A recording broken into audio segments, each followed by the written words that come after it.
பயம். ஹல்லேலூயா, ஹல்லேலூயா. என் ஓய்வு நாளை ஆசரித்து என் பரிசுத்த ஸ்தலத்தை குறித்து நீங்க எப்படி இருப்பீங்க?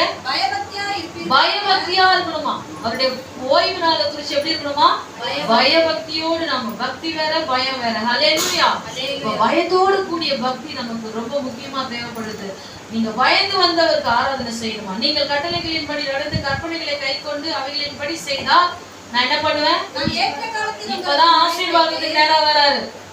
இதெல்லாம் நீ கடைபிடிச்சிட்டு வந்தனா ஏற்ற காலத்துல அப்படின்னா அந்தந்த உனக்கு என்னென்ன நேரத்துல நடக்கணுமோ, இந்த 20 வயசுல உன் பிள்ளை கல்யாணம் ஆகணுமா, கல்யாணம் ஆயிடும். இந்த வயசுல உன் தேவை சந்திக்கப்படணுமா, இந்த நேரத்துல உன் வீடு கட்டப்படணுமா, இந்த நேரத்துல மனம் திருப்புதல் உண்டாகணுமா, உங்க ஹஸ்பண்ட் ரட்சிக்கப்படணுமா, மனைவி அந்தந்த ஏற்ற காலம் ஆண்டவர் ஒண்ணு வச்சிருக்கிறார். அல்லேலூயா.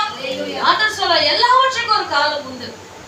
நம்ம அழ ஒரு காலம் உண்டு, நகைக்க ஒரு காலம் உண்டு, என்ன பண்ணணும், சிரிக்க ஒரு காலம் உண்டு, விதைக்க ஒரு காலம் உண்டு, அறுவடை செய்ய ஒரு காலம் உண்டு. பிரசங்க 1ஆவது அதிகாரத்துல எல்லாத்துக்கும் ஒரு நேரத்தை தேவன் நியமித்து வைத்திருக்கிறார். அல்லேலூயா. அதினதின் காலத்துல அதினதின் காரியத்தை கர்த்தர் நேர்த்தியாக செய்து முடிக்கிற தேவனா இருக்கிறார். நாம எதை குறிச்சு என்ன பண்ணக்கூடாது, கவலைப்பட்டு கலங்க தேவையில்லை. ஆண்டவர் சொல்றார், கவலைப்படுகிறதுனால் எவன் தன் சரீரத்துல ஒரு முழம் கூட்ட முடியுமா, இல்ல ஒரு முழத்தை குறைக்க முடியுமா? அல்லேலூயா, அல்லேலூயா. அப்போ ஆண்டவர் சொல்றார், திராட்சை பழம் பறிக்கும் காலத்துல என்ன பண்ண, அதை போரடிக்கும் காலம் வரைக்கும் உங்களுக்கு எப்படி இருப்பாங்க, விதைக்கும்.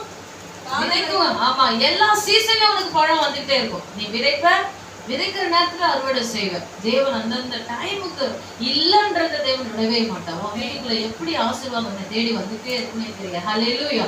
தேவன் உன்னை நேர்த்தியா அவ்வளவு அழகா தேவன் நடத்துவார். உங்களை ஒரு சாட்சியா எப்போதுமே நீங்க ஒரு சாட்சி. நீங்க அப்பா கூப்பிடும் போது அவர் உங்களுக்காக இறங்கிடுவார். அவருக்கு பயந்து அவருக்கு பயபக்தியோட ஆராதனை செய்கிற பிள்ளைங்க விஷயத்துல கர்த்தர் ரொம்ப சென்சிட்டிவா இருப்பார்.